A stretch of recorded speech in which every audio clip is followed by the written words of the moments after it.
Hello guys, আসসালামু আলাইকুম। কেমন আছেন সবাই? আশা করি ভালো আছেন। আপনাদের দোয়ায় আমিও ভালো আছি, আলহামদুলিল্লাহ। আজ আমি আলু ভর্তা করে দেখাবো। এটা ভালো ভাজা আলু ভর্তা, খুবই টেস্ট লাগে খেতে। এখন আমি শুকনো মরিচ নিয়েছি ভেজে নিয়ে আমি বাটনা নিয়েছি। আমি বাটনাতে শুকনো মরিচগুলো আমি কষলে মরিচগুলোকে ভেঙে নিচ্ছি। নিয়ে আমি সিদ্ধ করা আলুগুলো এখানে দিয়ে দেবো। এখানে আধা কেজির ওপরে আলু হবে, আমি সিদ্ধ করে নিয়েছি।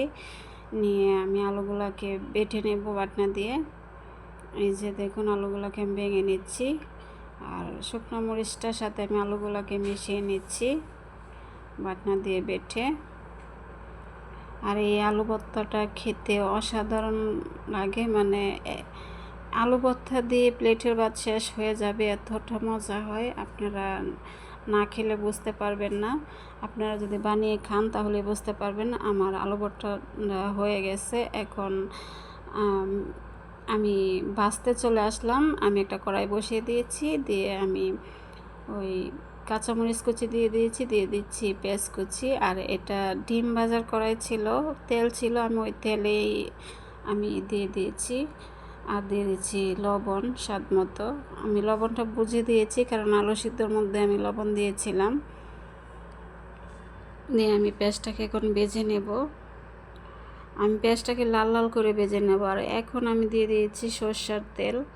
এতে করে ভর্তার ফ্লেভারটা আরও দ্বিগুণ বেড়ে যাবে, কারণ ভর্তাতে তো সরষের তেল এমনিতেই মজা লাগে খেতে। আর এটা হয়েছে ভাজা ভর্তা, এটা তো আরও মজা হবে খেতে। দেখুন, একদম বেরেস্তার মতো ভাজা হয়ে গেছে। এই পর্যায়ে আমি যে মেখে রাখা আলুটা দিয়ে দিচ্ছি, দিয়ে এখন আমি ভেজে নেব। আর এই ভর্তাটা খেতে কী যে দারুণ লাগে, আপনারা যদি বানিয়ে খান তাহলে বুঝতে পারবেন। খুবই স্বাদ লাগে খেতে। এখন আমি ভালো করে নেড়েছি, অনবরত নাড়তেই থাকতে হবে, তা নাহলে নিচে পোড়া লেগে যেতে পারে। আমি ভালো করে নাড়তে নাড়তে ভর্তাটাকে একদম জড়জড়ে করে নেব। তো আমার এই আলু ভর্তা ভাজাটা কেমন হয়েছে আপনারা কমেন্টে জানাবেন। যদি ভালো লেগে থাকে তাহলে আমার চ্যানেলটা সাবস্ক্রাইব করে লাইক কমেন্ট করে আমার পাশে থাকবেন প্লিজ। আর আপনারা যারা সাবস্ক্রাইব করে দিয়েছেন আপনাদেরকে অসংখ্য অসংখ্য ধন্যবাদ। আর যারা করেননি প্লিজ করে দেন। আর প্লিজ আপনারা দেখার সময় আমার ভিডিওটা একটা লাইক দিন। আপনাদের একটা লাইক আমার কাছে অনেক মূল্যবান। আপনারা যদি একটা লাইক দেন তাহলে আমার ভিডিওটা অনেকের কাছে চলে যাবে, এতে করে আমার অনেকটা উপকার হবে। আর একটা লাইকে তেমন আপনাদের কোনো ক্ষতি হবে না, আমার এই উপকারটা হবে। তাই প্লিজ আমার এই উপকারটা করবেন। আর কমেন্টে জানাবেন ভর্তাটা কেমন হয়েছে। আমার কাছে তো খেতে দারুণ লেগেছিল, আমি শুধু ভর্তা দিয়ে ভাত খেয়ে ফেলেছিলাম।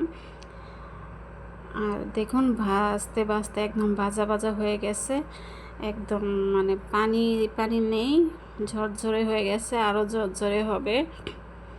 এখানে দেখুন তেলটা উপর থেকে বেশি উঠেছে। আর কতটা ভর্তা ছিল, একদম কড়াইটা বড়া ছিল, একদম কমে গেছে।